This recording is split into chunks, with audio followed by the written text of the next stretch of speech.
వెంటనే చేసేయాలి. నేను లోకల్లో ఒకళ్ళని సెమినేషన్ చేయడం కోసం అని మన ఫామ్లో పెట్టాను సార్. పెడితే వాళ్ళు చేస్తుంటే చూసి నేర్చుకున్నానండి. వాళ్ళు ఇప్పుడు జాబ్ వచ్చి వేరే ఇక్కడికి వెళ్ళిపోయారండి. ఇంకా తప్పక నేను నేర్చుకుని ఫస్ట్లో నాకైతే ఎగ్స్ చాలా పోయినాయండి. ఈ పెట్టకు కూడా మనం ఈ సెమను ఇన్సెట్ చేసేటప్పుడు దానికి 2 రంధ్రాలు ఉంటాయి సార్.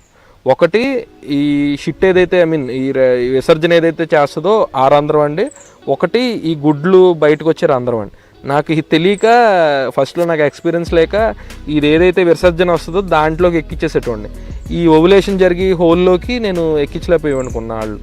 అలా చాలా మిస్టేక్స్ చేశానండి.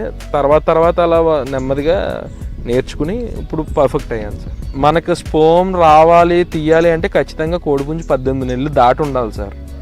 లేకపోతే మనకి స్పోమ్ రాదు. ఒరుగులది మనం స్పోమ్ తీయలేమండి. మనకి అంత మెచ్యూరిటీ కూడా ఉండదు సార్. మనకు ఖచ్చితంగా 18 months దాటిన